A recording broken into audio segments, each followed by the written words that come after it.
Good day. I actually became Australian too.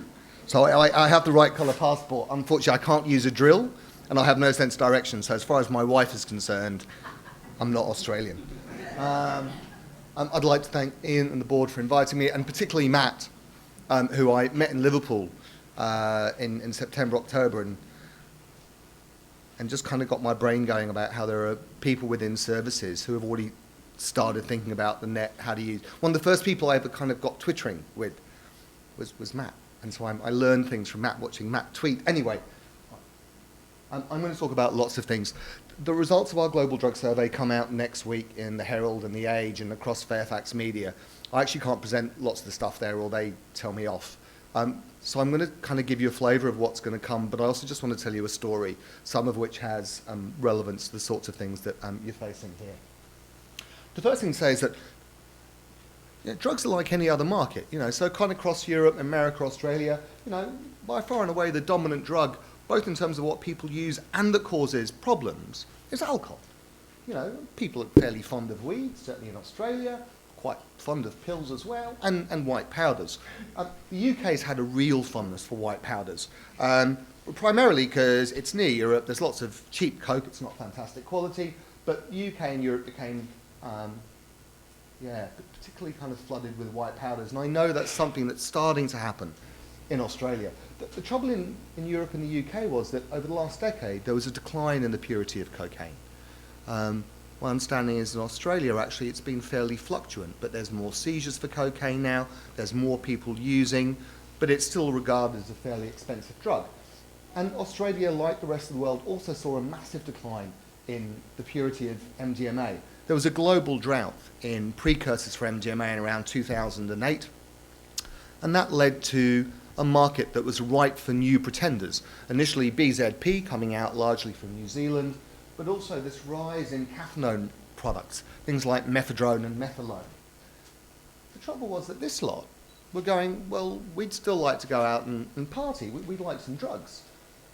And the thing I've just learned is that drug users are economic rationalists. They're like everyone else. You want your best bang for buck. And if the drugs that you're being flogged by your local dealer aren't very good quality, or you think you're being ripped off, then you're going to go and look for something else in the marketplace. And at a time of recession, the rest of the world is in recession. I know Australia's not in recession. How? Anyway, I'm not going to go there. But recession breeds ingenuity. And particularly looking at information that allows you to produce new products. So these two guys are probably responsible for at least half of all the new drugs that are being marketed.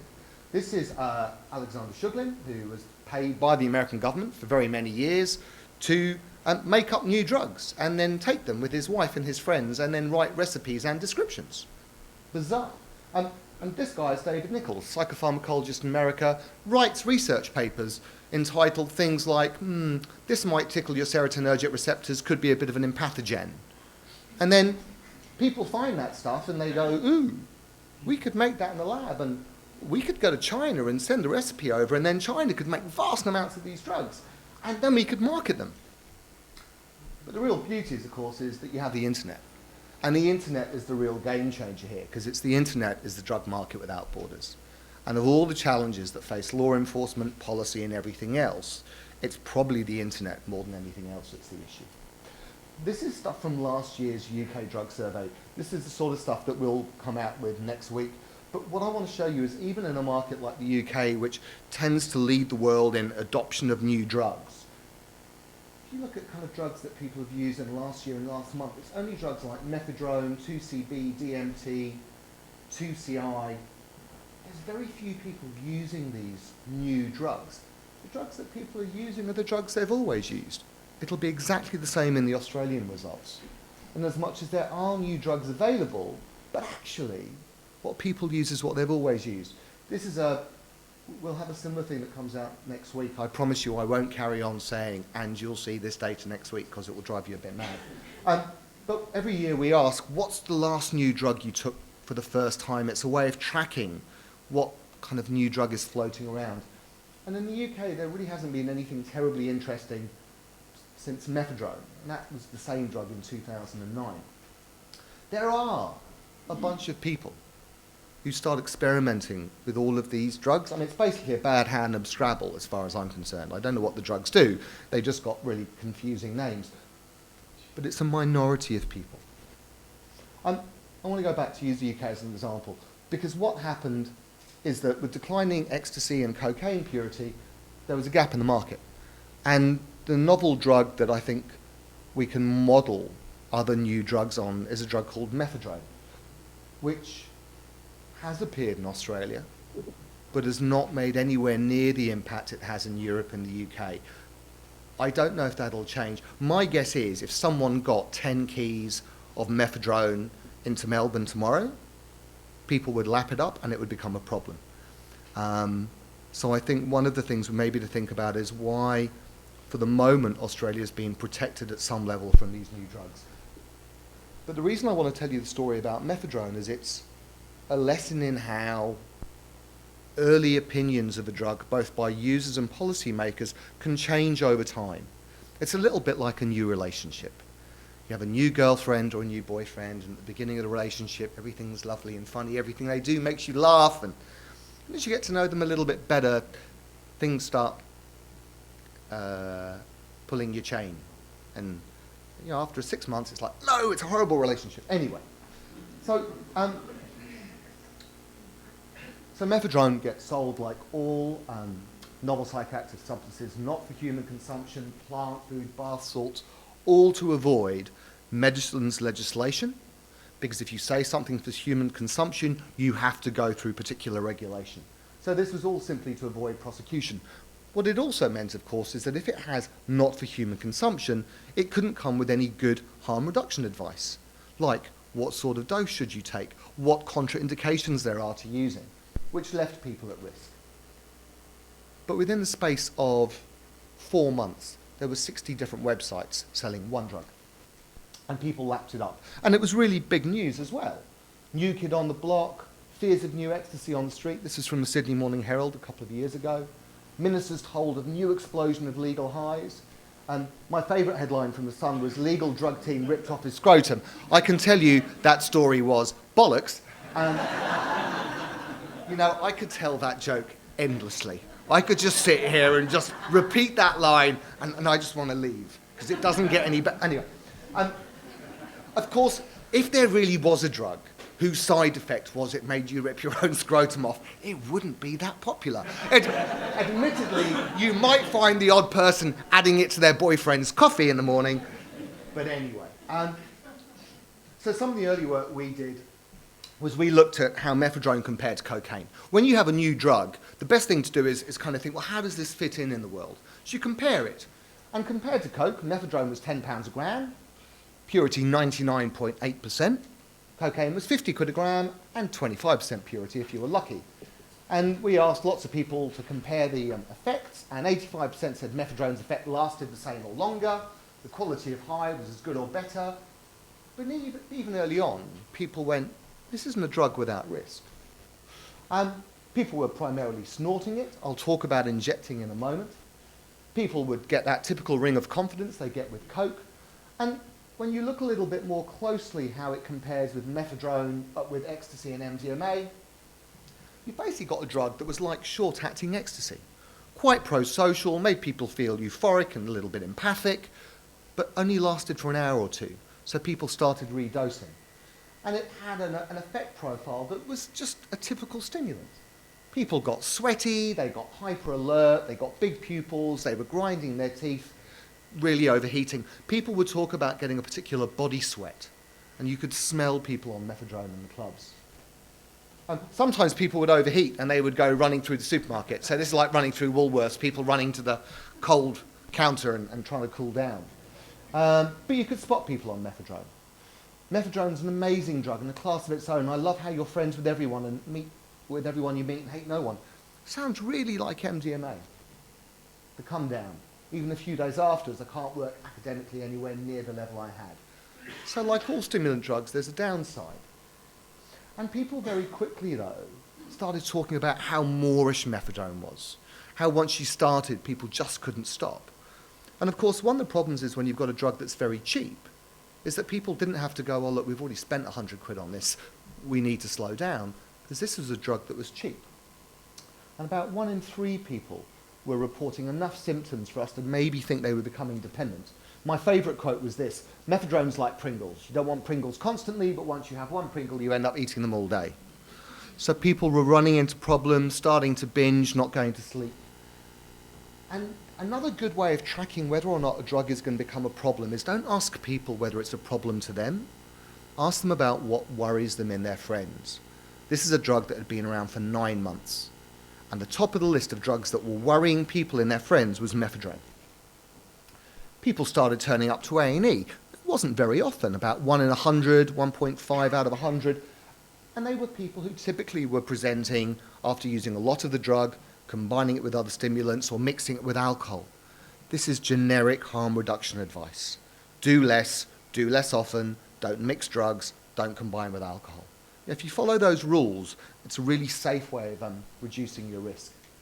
And the reason I mention that is that there can be a fear that new drugs come along and people go, "Oh, we don't know anything about it." Yes, you do, because the principles of harm reduction are always the same.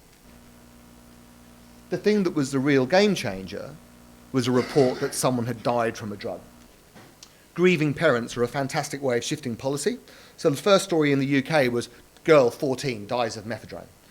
Except she didn't die of Mephedrone, she died of a heart attack secondary to a pneumonia. But by the time the coroner's report came out, that didn't make the front of the press. Why would you let fact get in the way of a really good story?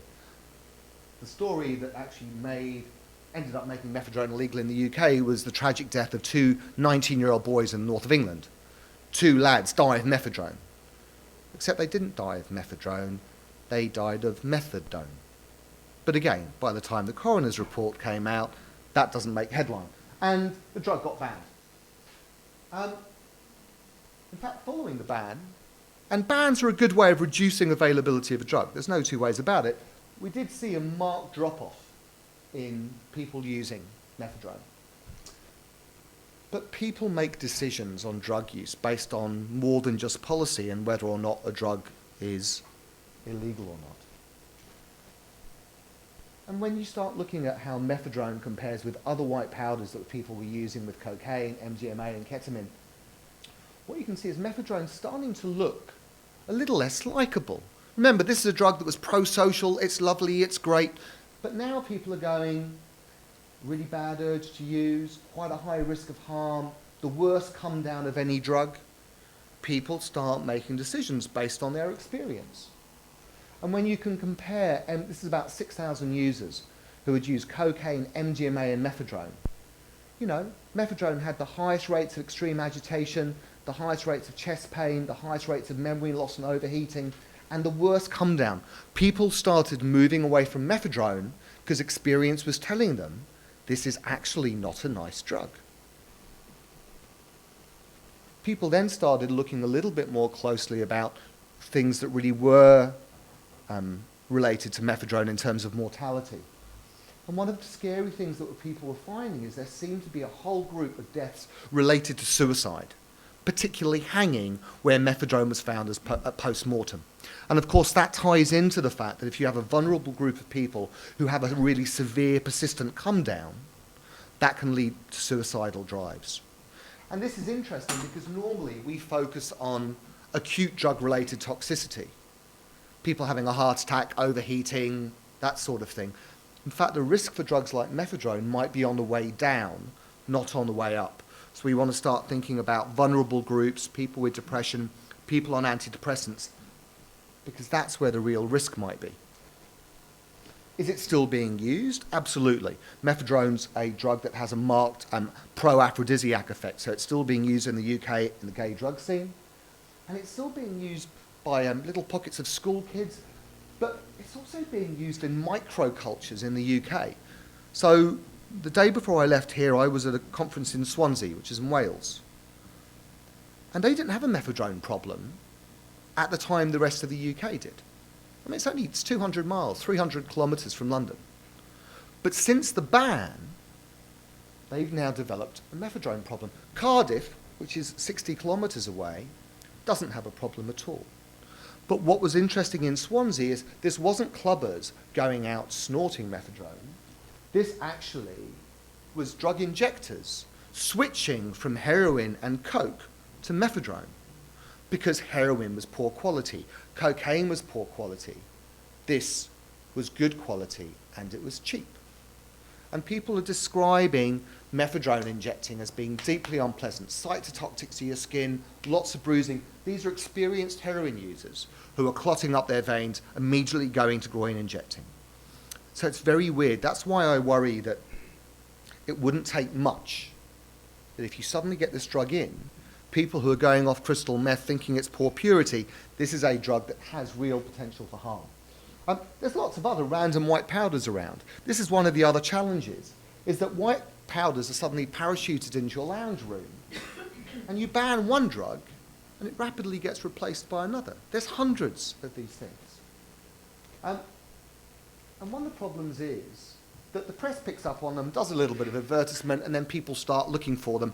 Most of the press stories, I guarantee you, are nonsense. Did you get all the stories from America about the Florida cannibal? Zombie drug eating? What do you think the most likely cause would be of someone acting bizarrely in America, other than the fact they live in America and it's just a weird country? What would be, if you come into someone in the street and you see someone acting oddly, what's the first thing you think about? Mental illness? Yeah. And among people who have got mental health problems, what's the drug that they most commonly use that exacerbates their mental health problem? Alcohol or cannabis. So the story for this guy was a man with schizophrenia who'd been using cannabis. But the headline saying, poorly funded mental health services in America leave untreated schizophrenics smoking cannabis on the street, isn't a good headline. Zombie eating flesh eater using bath salt, stunning headline. It's myth and reality.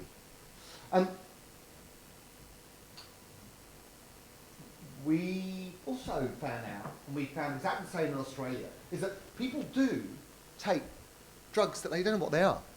So it's about 1 in 10 of the Australians, and about 1 in 8 in the UK. People in the last year had used a mystery white powder that they didn't know what it was. This is not like going online and kind of saying, oh, look, I'll stay at that hotel. I don't quite know what the hotel is, but I know it's a 4-star hotel in Melbourne or whatever. This is a mystery white powder. You know, oh, it's really nice. At least in 2/3 of the cases, they took the drug from someone they trusted. That's nice. In 1/3 of the case, it was no. And 80% were intoxicated at the time they did it. And we've repeated this for Australia, and it's a very similar finding. This is a real worry. People put themselves at risk because all of these white powders vary in potency and time to onset particularly. People base their dosing regime on how long it takes to get a buzz. If you take a pill and after half an hour nothing happens, lots of people will go, it's a bit of a rubbish pill. And what do? They'll take more. But of course, it might be a rubbish pill, it might be plaster of Paris, or it might be a drug like PMA that has a much slower onset of action, and so people end up overdosing. So I think we need to start thinking about harm reduction for white powders and new pills, and I've sent these to Matt. My favourite one, if you're ever doing harm reduction work with a group of young people about new drugs, is talk about trying not to be the first one in the group to do it, because I guarantee you, in every group of drug users, there's always Mad Mickey. And everyone goes, look, we'll take it, but let's get Mick to take it first, because if Mick's okay, it'll probably be fine. But Mad Mickey doesn't know that's his role. So when you do it in a group, you see Mad Mick go, oh, hey, anyway. Dosing's really important. Don't redose. You have to wait 90 minutes, 2 hours before you take another dose. Don't be in the bath. Don't play with knives. Really important things. I've got a poem, which is, if you take a drug you do not know, our advice, start low, go slow, and ask your mates to keep an eye on you, because you never know with something new. I'm not going to give up my day job. Ketamine's interesting. Random white powder is being used in Australia. The real issue here is, yes, people get compulsive use patterns and dependent, and it's appealing to a wide range of people for different reasons. So I love the ego dissolution. My consciousness becomes intertwined with divine entities and all semblance. I mean, you need a PhD to read the description. Alternatively, you could just go, it's cheap and gets me really off my head. A really flexible drug, dose-related. Timothy Leary said this was the ultimate psychedelic. The problem is bladder problems. Serious, ripping bladder problems. People reporting frequency of passing water, pain passing water, blood in their urine. These things lead to your bladder needing to be removed. But if you're a young girl who's got a bladder problem and you go and talk to your GP and you say, I've got pain passing water, the chance of the GP going, do you use ketamine is slim. If they do ask, are you using ketamine, the chance of that person disclosing is even smaller. So what do you get? You get given some antibiotics, which won't stop this happening. Really important issue. The other drug that has made some traction in Australia and elsewhere are the synthetic cannabis products. For years there were herbal smoking products you could buy, except they just didn't work. And then this stuff came along, and I think it was some Germans who found out that actually if you smoked this stuff you got stoned, and they went, this ain't lettuce leaf. And there's loads of these different things. There's 400 different synthetic cannabinoids. They are full THC receptor, full cannabinoid receptor agonists. THC is a partial agonist. It means there's only so stoned you can get. This stuff is a full-on agonist. I think chronic was the big one that was popular in the UK, but lots of different countries have seen various forms. Euphoria. Again, knocked up in chemical form. And actually, it's a bit of a worry now. You can buy these things as white powders now. So this is a synthetic cannabis product. I mean, my worry is snorting a really potent synthetic cannabis product could be really unpleasant. Injecting it could be dreadful. And of course, trying to monitor these things is impossible. They don't come up in your urine drug screens for cannabis. So this might be particularly appealing to oil rig workers, truck drivers, school kids. I work in a prison in the UK. Spice products have a particular market because you can beat the drug screen. The problem is, not only does the labelling give you some clue to what the effect is, but actually the effect profile is worse. So this is work that I've done with Monica Barrett down in Melbourne, and we got about 1,000 cannabis users who'd also used synthetic cannabis to basically compare the effect head to head. And as you can see, people prefer the real thing. They're able to function after they get stoned, more pleasurable effects when high, better value for money. Synthetic cannabis, more negative effects when high, greater levels of paranoia, lung harms. 93%, given a choice, today, would take the real thing. It would be bad news if there was a drug policy that was pushing people towards using something that was more harmful. I sat at a conference about 4 months ago, and at the end of it, a mother who had a son who had schizophrenia turned around and said, so it was a bunch of experts, if you had a 16-year-old kid and you would rather, and they said, should I smoke weed or should I smoke a synthetic cannabis product? What would you recommend? Other than we all went, we don't want our kids smoking weed till at least they're 20 or probably when they're retired and they're already losing brain cells. We all went, you know what, there's a better effect profile with natural cannabis than there is with synthetic products. The other scary thing is that 1 in 40 last year users of these drugs had reported seeking emergency medical treatment. I mean, God, who goes to an A&E department if you're stoned other than to get a bar of chocolate or something? It's really, really rare. These things have got a deeply unpleasant effect profile. We need to put good health promotion out there so people aren't using them. And every joint's not the same. These are herbal products that someone's spraying things on. And so you can get the end of the packet syndrome because all the crystals fall off in the bottom of the packet. So people tip out powder on their last joint, which is actually much stronger than the one they smoked beforehand. So this is a real problem. People do turn up to A&E, and A&E is a great opportunity to intervene. It's an opportunity for change. And about half the people who turn up to A&E with a drug or alcohol-related problem do change their behaviour. And occasionally, A&E will give an intervention.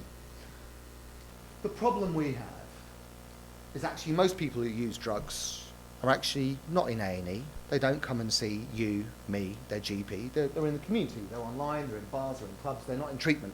And one of the things I kind of think Matt really crystallised to me in Liverpool was the idea we need to be much more proactive in engaging drug users in the broadest possible sense in an environment that they feel in control of. And that's about learning how to use social media, marketing, and innovation. And the other thing is, we need to accept that people who use drugs want pleasure. And if you want to engage people in a dialogue, you can't start off with, drugs are really bad and going to cause you harm. I mean, they know that. That's fine. But actually, as a hook, you might want something different. So as part of the stuff we do with Global Drug Survey, one of the things we were trying to find out is what's the hook to pull people in? And ultimately, people are narcissists. They're interested in themselves. And one of the questions we asked last year was, are you interested in how your drug alcohol use compares to other people? And fortunately for us, 85% of people went yes.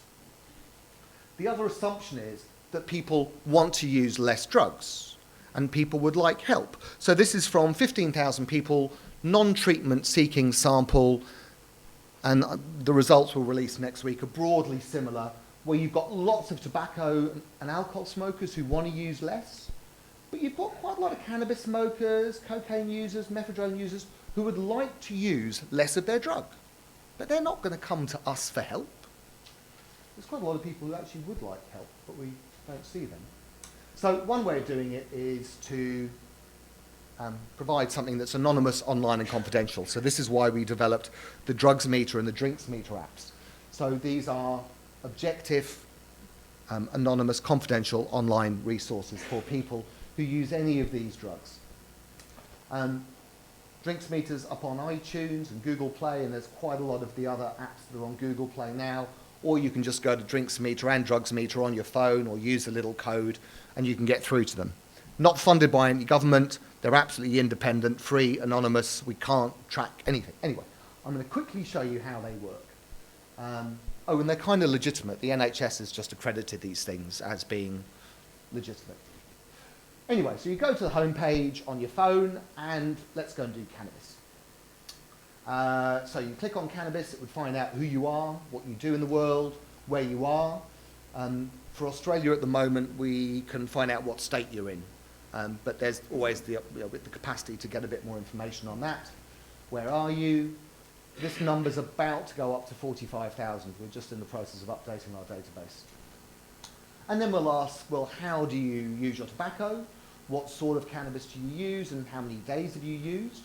If you don't know how much you use, I spent 9.5 hours in the lab weighing and measuring lines of coke, mephedrone. Anyway, so you can go through little pictures. So this is someone who's rolled a resin joint. The lovely thing about the net is you lay yourself open to feedback.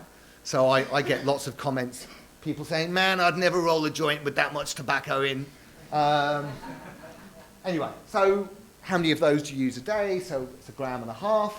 We give people an opportunity to just kind of reflect back, saying, well, is that really an accurate reflection of how much we've used and how much you've spent? And then we say, look, if you use like that every day for the last month, this is how much you'd spend in a year. And then we say, okay, based purely on the amount you use, how do you think you compare to other people who have filled in the cannabis drugs meter? This is probably now comparing yourselves to about 15, 20,000 cannabis users around the world. What I can tell you is most people think their use is average, because we hang out with people who do things like us. If you get stoned every day and you smoke about 1/4 ounce a week, the likelihood is most of your mates do, so you're average. But actually, based on the amount you use, in fact, you might be high average. But of course, everyone's different. One of the problems with generic harm reduction messages is you can ignore them. Do any of you smoke? Lovely. So can I ask, sir, you look particularly uncut. When you walk past that sign that says smoking kills, what do you think? Cigarettes, yes.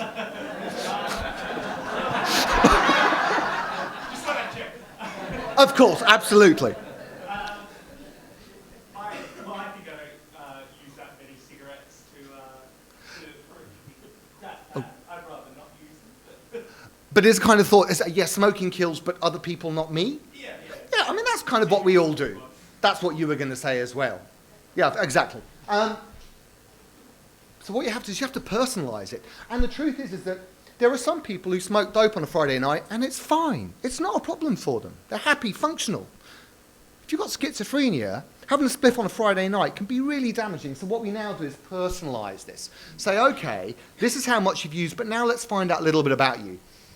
Are you on antidepressants? Have you got a lung condition? Have you got a diagnosis? Have you got a family history?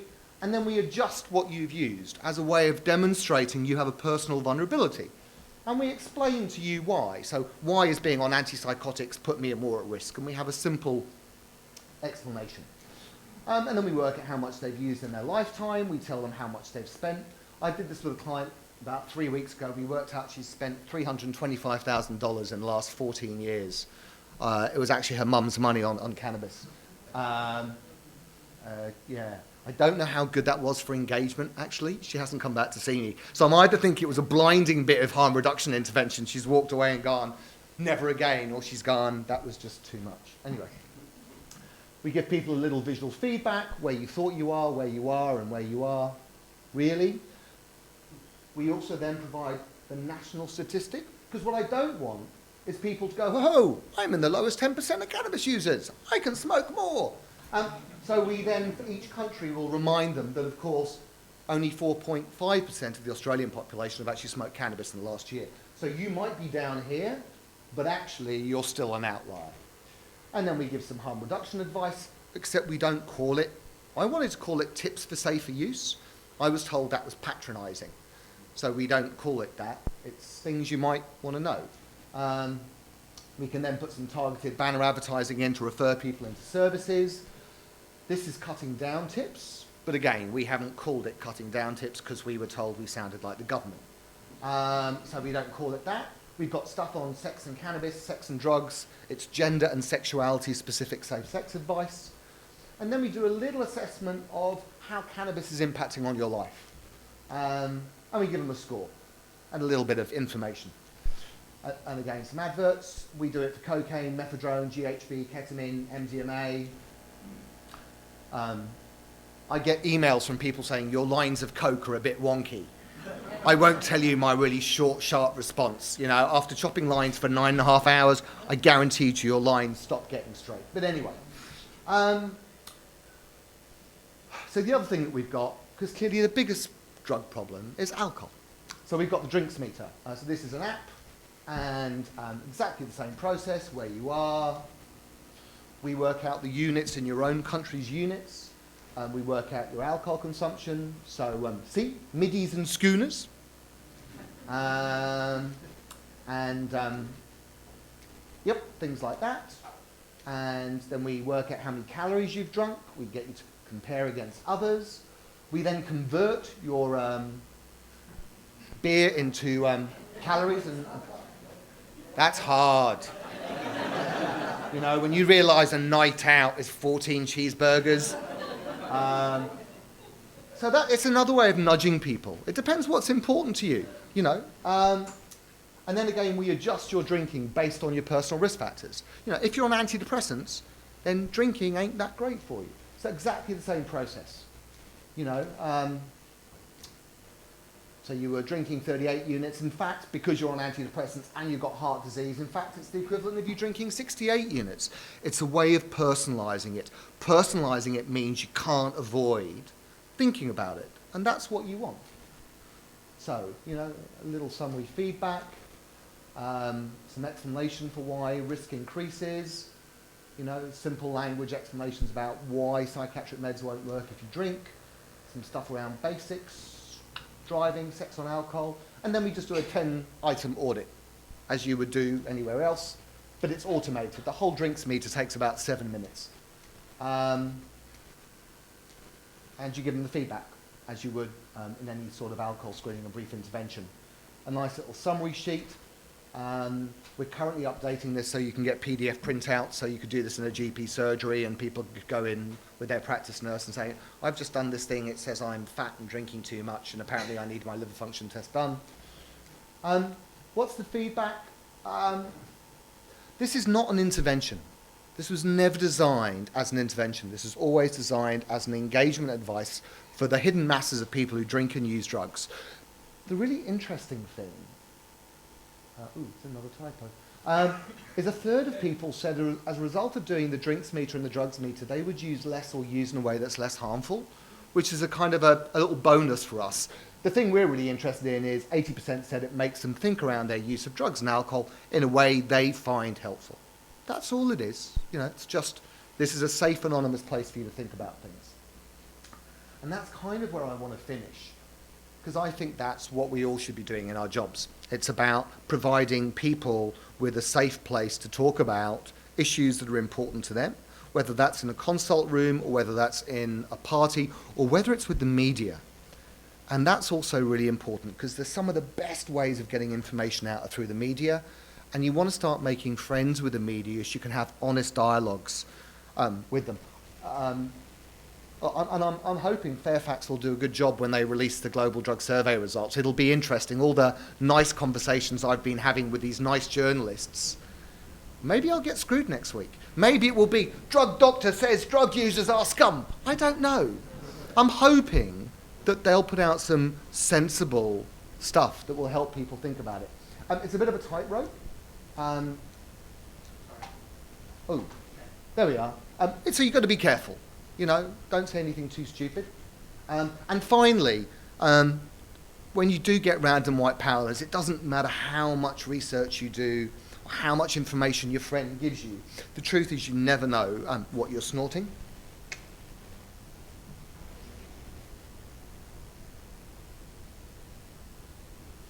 Oh, there's audio as well. It's her. Yeah, it's not her.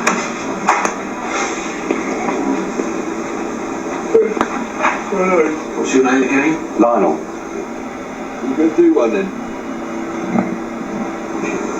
Hurry. Hurry. Okay, that's a fucking thing. Fucking something happened.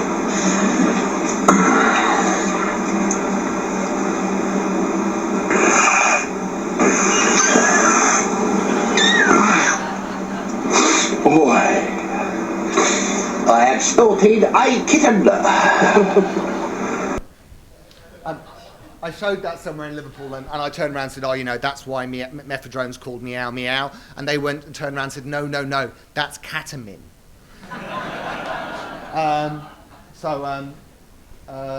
Thank you. Any stuff you like around drinks meter, drugs meter stuff, banners, all of that sort of stuff, please let me know. There's references up there about some of the stuff I've spoken to. Thank you for your attention and invite.